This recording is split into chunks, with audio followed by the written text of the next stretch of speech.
ధర్మం వెలుగులా విరాజిల్లే పవిత్ర భూమి అయోధ్యలో ఒక దివ్య శక్తి జన్మించింది.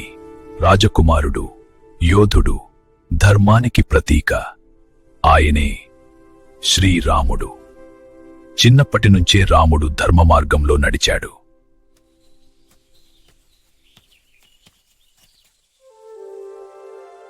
ధర్మం కోసం యుద్ధం చేస్తాను. ఋషుల వద్ద యుద్ధ విద్యలు నేర్చుకున్నాడు.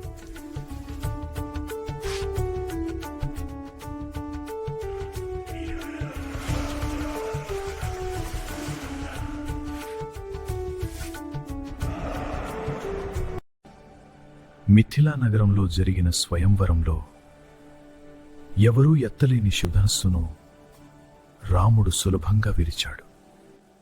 ఓ రఘునందన, మీరే నా జీవిత భాగస్వామి. మిమ్మల్ని నా భర్తగా ఎన్నుకుంటున్నాను. జై శ్రీరామ్.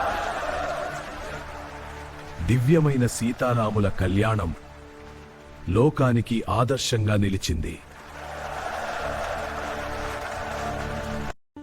తండ్రి వాగ్దానం కోసం రాజ్యాన్ని వదిలి వనవాసాన్ని స్వీకరించాడు రాముడు.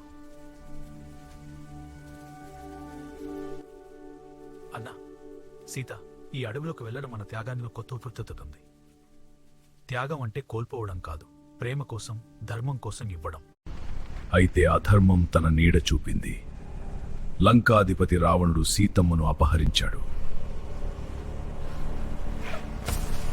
ఆ సమయంలో భక్తిలో శ్రేష్ఠుడు హనుమంతుడు రాముడి వద్దకు చేరాడు.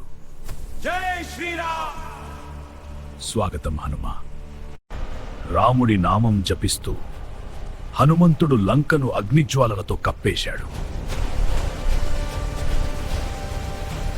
ధర్మానికి హెచ్చరికగా లంక దహనం చరిత్రలో నిలిచిపోయింది.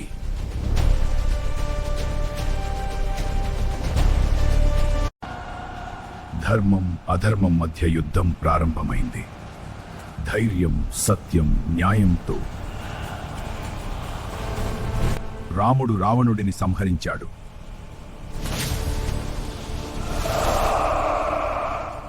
మంచి చెడుపై గెలిచిన ఘటం ఇదే. వనవాసం ముగించి రాముడు అయోధ్యకు చేరాడు.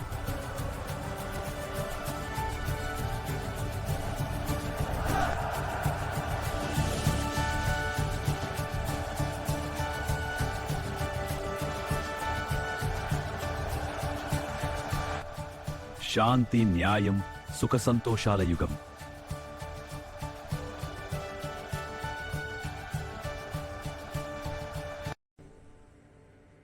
రాముడు ఒక కథ కాదు,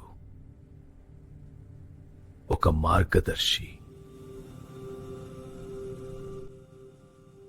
సత్యం, ధర్మం, కరుణతో జీవించమని నేర్పిన దేవుడు.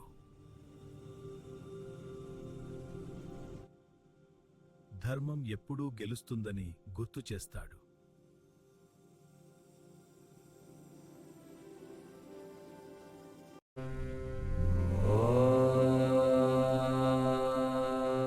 జై శ్రీరామ్. ఈ వీడియో మీకు నచ్చితే లైక్, షేర్, సబ్స్క్రైబ్ చేయండి.